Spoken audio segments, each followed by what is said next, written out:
72 hours, goddamn, I'm feeling amazing. Damn, I'm in the matrix. My mind is living on cloud nine, and this line is never on vacation. Start up that Maserati and boom. Welcome, guys. This is Hoarcrux.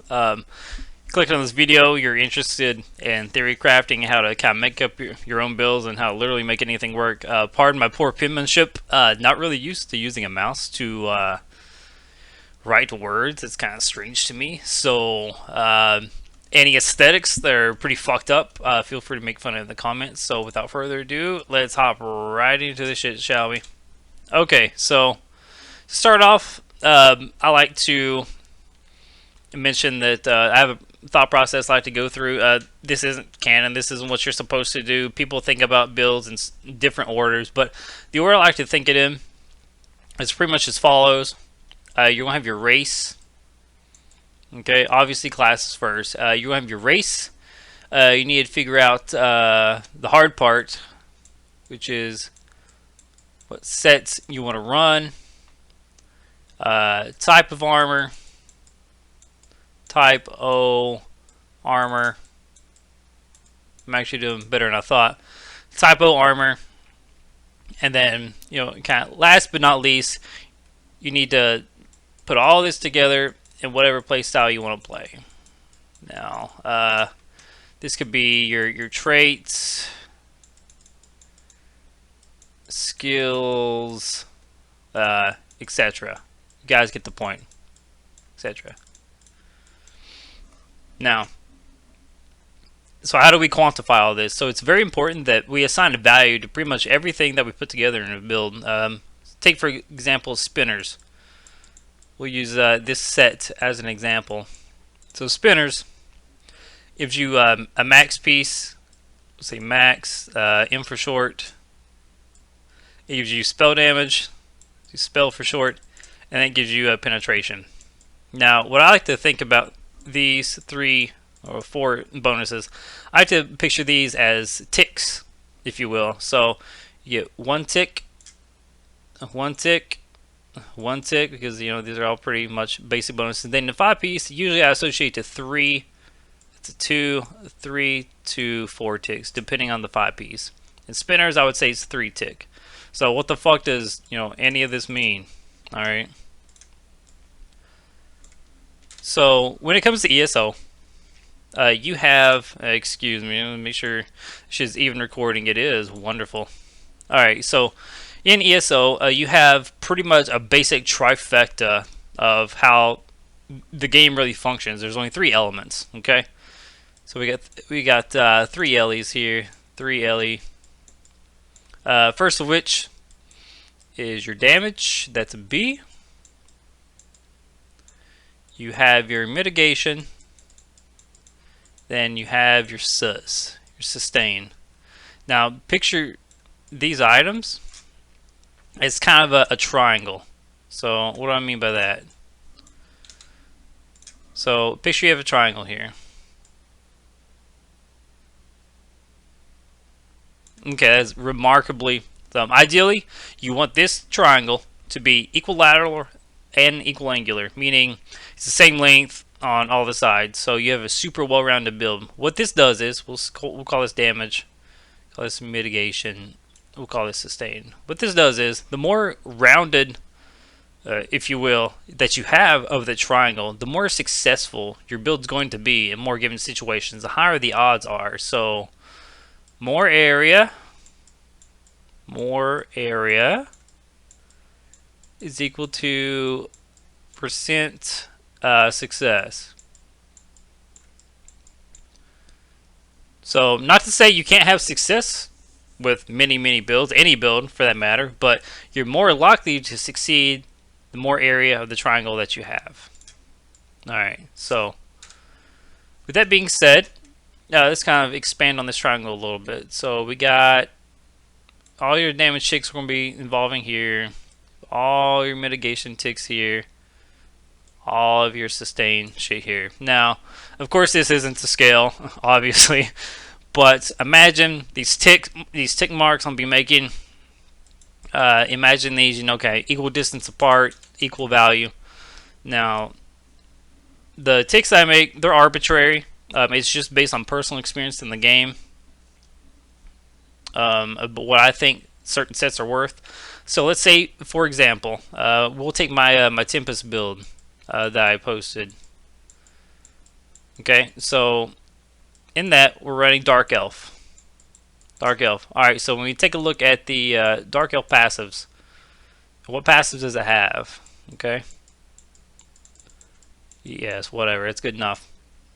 So Dark Elf has spell damage. We'll just go ahead and say, hey, that's 1 tick worth of shit. It has a max match tick. Actually, the spell damage is probably 2 in reality when you compare it to like spinners, 1 ticks or whatever. And then the it also has max match. So it's got 3 ticks worth of damage in your build profile or your DMS triangle. Okay. So we take a look at mitigation. Does any mitigation? A little bit. You're immune to burning and the status effects. To be honest, that's not worth a tick. Does it have any sustain? Maybe it gives you stamina, and not really worth a tick. If you could assign half ticks, that's kind of what you do. It'd be a half a tick. But anyway, so now you can make a new triangle. You know, for example, just say you got 1 tick of each. Okay. So as of right now, our build profile is starting to look like this. Okay, notice a little bit bigger triangle, more area. Therefore, you have more success. So this is a process we'll be taking pretty much throughout the build.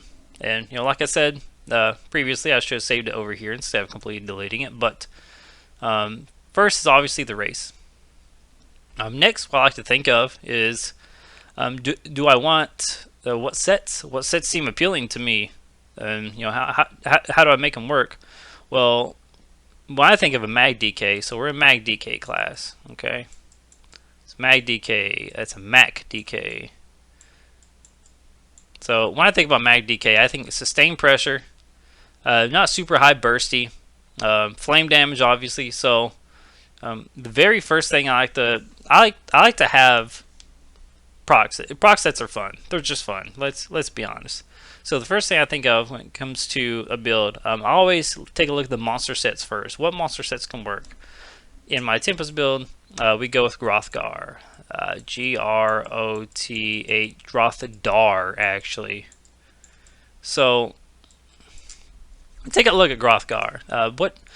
What does Grothgar give us? It gives us damage, that's for sure. Does it give us anything else? Well, let's think about it. The dot's pretty, so it gives us the max match first of all. That's 1 tick. The proc itself, I would give that another tick. Okay. So does it do anything else? It can. It definitely can. If you're familiar with the Mag DK class, you know that we have a Combustion Passive. And what does the Combustion Passive do?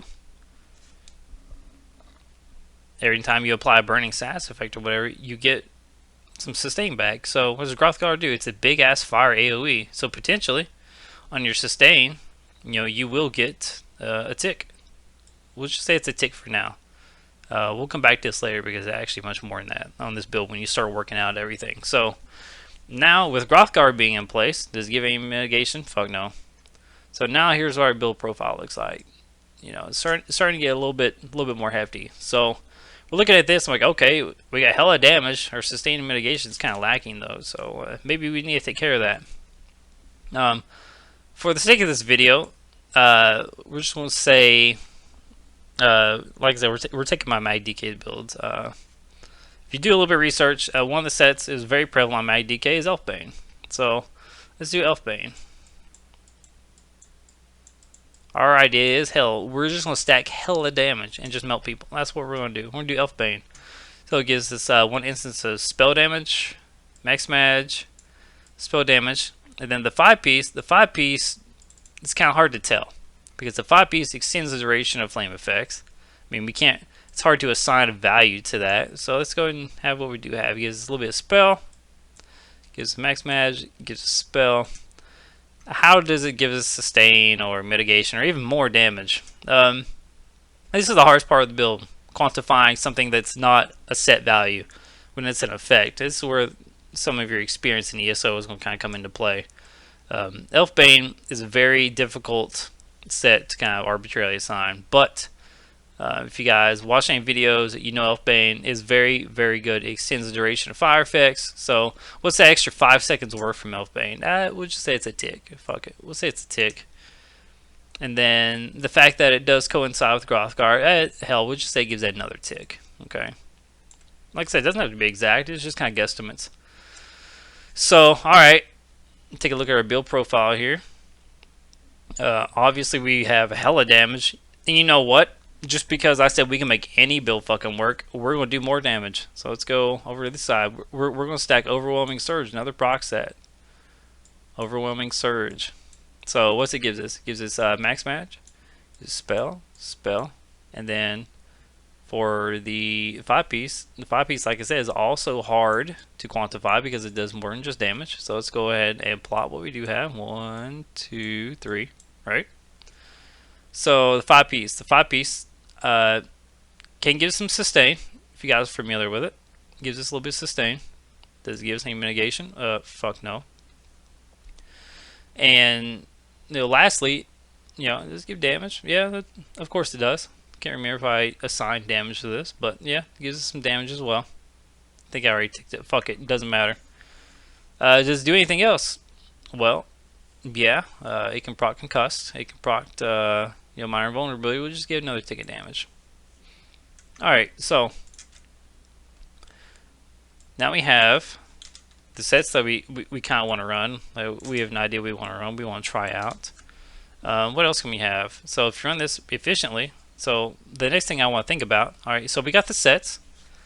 Now, the next thing I think about is, do I want a mythic item? Do I want a mythic item? Would mythic item be advantageous? So the next thing I think about is, okay, what mythic item would I want to run? If I need sustained damage, Malacanth Band's looking pretty good. The Malaband. So this is looking pretty good. What's Malaband gives us? It gives us hella damage, but we can't crit. So overall, it kind of cancels itself out. So we're not really going to do anything to the damage profile. I mean, in reality, it's probably going to give us more just from experience, but you're not going to know that when you're selecting the builds. So what benefits does Malaran gives us? Gives us 25% more damage, but we can't crit. So if we can't crit, how do we compensate for that? Alright, so pretty much confirmed we want to run the Malaband. Cool. Now the next thing was like, alright, so when it comes to making a build, we have our sets we want to reuse. How can I run these sets? Medium, heavy, or light. Now, since we kind of have an idea in our head that we want to run the Malacanth Man, we can't crit. So when you take a look at light gives us 10% crit. Obviously we're not going to be medium because we're mad DK. So we're stuck between heavy and light. So what's the pros and cons? Heavy. Some of the pros. We get tank, Enos, tanky. We get sustain. We used to get damage, don't anymore. This is pretty much what we get right here. Tank, sustain. So pros of light. Sustain. Damage. That's a B. Damage. Now, taking a look at our build profile here, does it look like we need any more damage? No. So what we need to concentrate on now is tankiness. So can we run Elfbane Overwhelming with a heavy armor piece? Yeah, absolutely. And when it comes to mitigation, we're just going to tack on 3 ticks of that because it's heavy armor. Sustain helps a little bit. I would almost, yeah, let's go and put 2 on this actually because of the heavy armor does help. So now our build profile is starting to get a little bit more rounded. That's good. Alright, so the next thing I'm going to kind of focus on is, alright, weapon types. What playstyle do I like? Fuck me. Weapon, I think that's how you spell it. Weapons. What type of weapons do I want to fucking run? Well, do I want to run a staff? Sword and board? Dual fucking bow. I don't know. Well, since we're a match class, staff is viable. Sword and board's viable. This is where your playstyle comes in. Play steel. Me personally, I love playing Magic and Sorcerer, so I'm used to a staff. So when we come to the staff, what benefits do we get? Well, gives this more damage, even more damage. So we get damage. It's a B. Why do I keep doing that? Sword and board gives us some tankiness, and that's pretty much the difference between the two. Staff gives more damage, but staff can also give us sustain because we have Ellie Drain. So when you take a look at this way, yeah, it gives you more damage. Just give it a tick. Also gives you some more sustain. That's good. Sword and board, okay. You can probably run that, but you're missing out on a lot of damage in your front bar. You know, not a big deal. You're missing damage on sustain. That is kind of a big deal. So these two kind of cancel each other out. It just really depends on your playstyle. So now we're left with where the fuck we want to do on our back bar. You know, like I said, this is my thought process. It's not canon. So what do we want on our back bar? Now taking a look at our profile here. We obviously need some mitigation and sustain. So what's going to be best for that? So we're not going to need another desk or staff, like obviously. So we have a Essen board option probably, and then we also have a resto option. Now taking a look at our build profile, we definitely need mitigation. So definitely sword and board, that helps.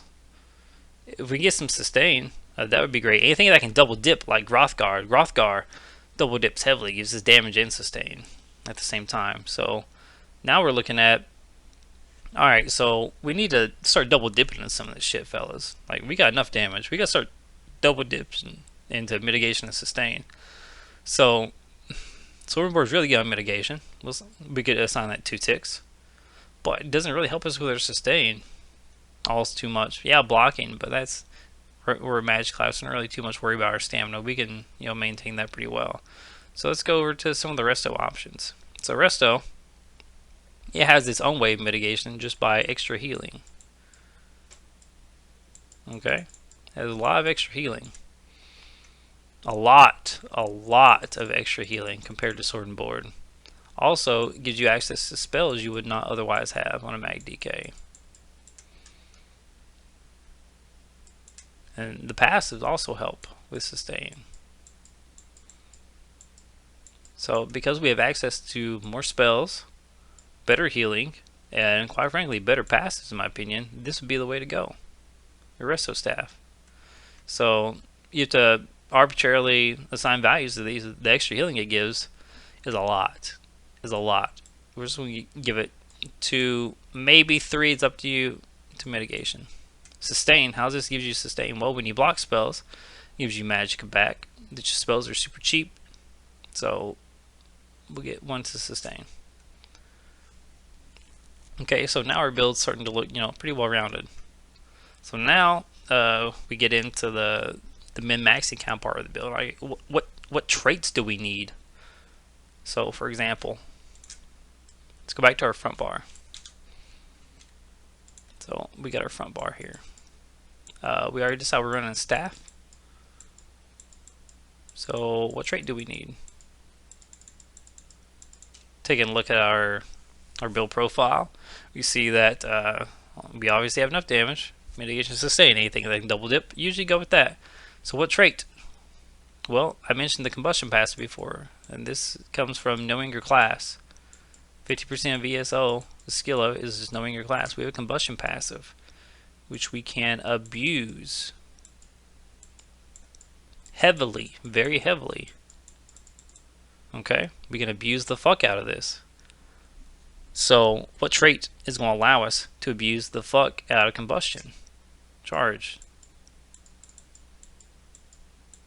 So, like I said, I told you we was going to come back to this. Now, charged not only can do a little bit of damage by applying, you know, further status effects, but it also gives us hella sustain. A lot of sustain for Mag DK. We're going to say 3 on this one. if you run it with charge trait, pretty much any DK build. It doesn't have to be alpha. Any DK build with charge trait, you're gonna get hella sustain, and this is just coming from hundreds of hours of practice, knowing how much charge will give you. That's where your experience in ESO comes into play. You can compare it to other traits. Nern Hone give you a little bit more mitigation, healing, a little bit more damage. You don't need any more damage. We need sustain. And what's going to give us more sustain? Definitely going to be charged.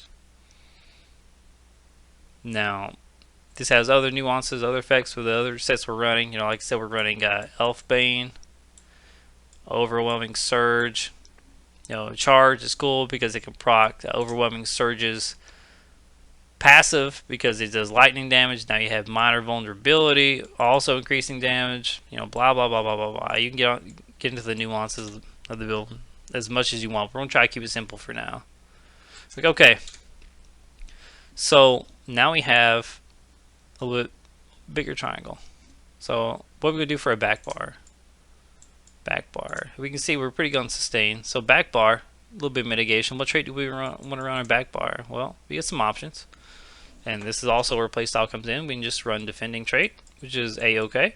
That gives us about 5% damage mitigation. We'll just go ahead and put a tick here.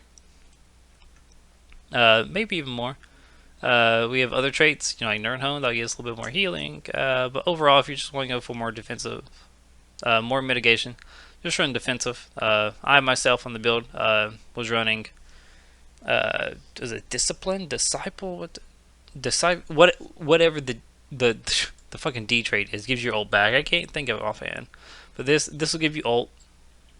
Decisive, yeah, decisive. On Mag DK class, you have a passive. This is, like I said, from knowing your class, you have a passive called Battle Roar. Battle Roar. Anyway, Battle Roar. Every time you use your ult, you get sustain and mitigation depending on what ult you use, because it heals you, gives you all your stat pools. So defensive can give you a little mitigation, sure, but if you run decisive, this gives you more ult. More ult. So how do you quantify that? It's hard to quantify, it really is, but what this does is this double dips. So anything that can double dip is probably a better choice, even though you are sacrificing a little bit of just flat mitigation. Anything double dips. Fuck D. Anything that double dips is what you fucking want. Double dips. So decisive double dips. It's gonna give us sustain. It's gonna give us mitigation. So we're just gonna assign one tick to that. Might be two, might be three. Who knows? We're just gonna do one for now.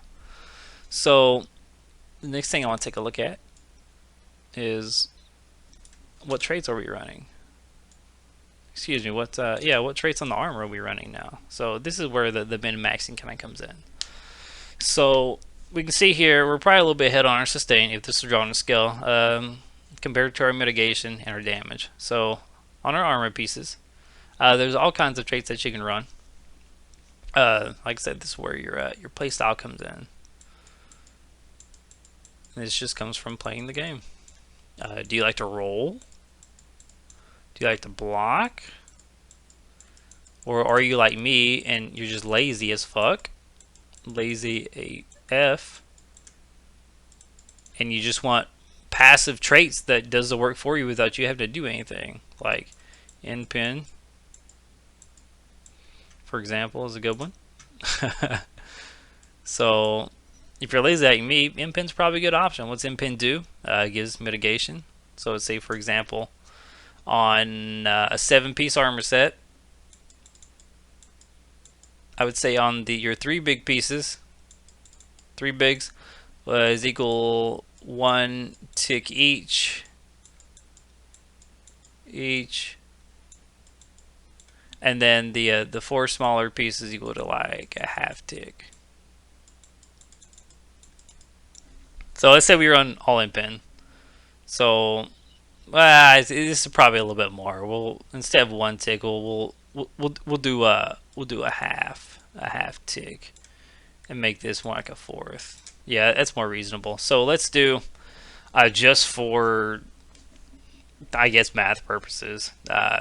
Do in-pin all the big pieces, so half a tick each, plus 2 of the smaller pieces in-pin. So we'll just go and give ourselves 2 ticks of mitigation.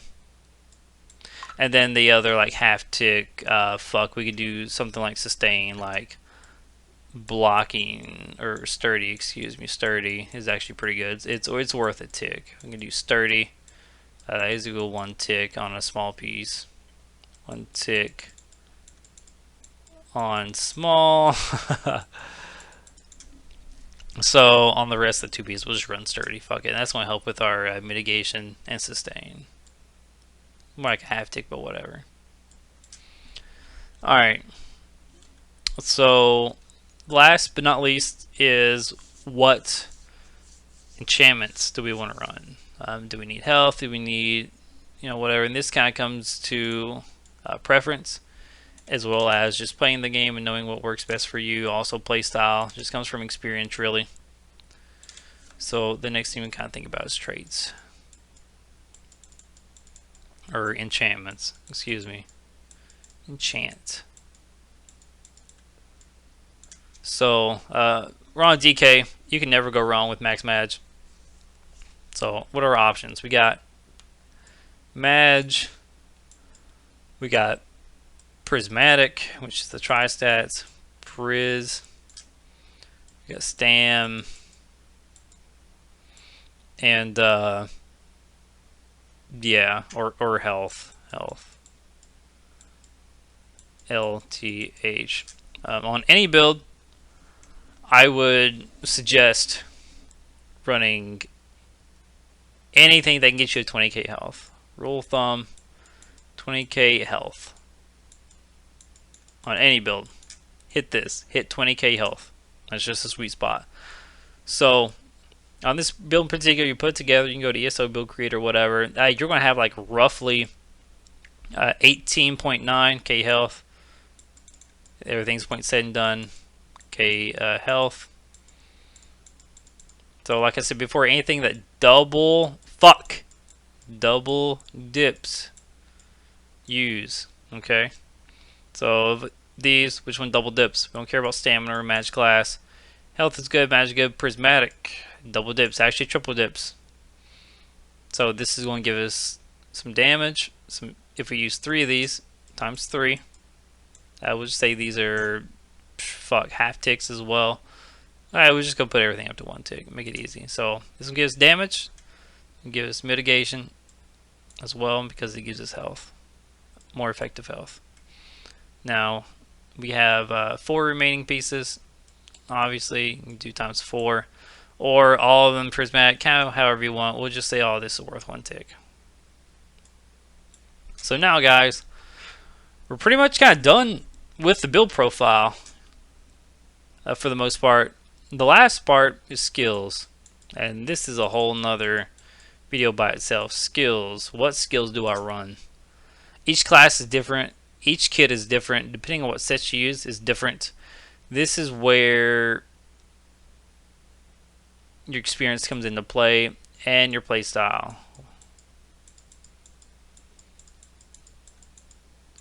So this part is damn near impossible to quantify. This is going to differ from person to person, so I'm not even going to try to begin quantifying this. So we're just going to work with what we do have. So our DMS profile, our build profile, however you want to say it. If you had this plotted out on some graph paper, everything was equally spaced, everything was, arbitrarily correct. The bigger the area of the triangle, the better the build. And what did I say at the beginning?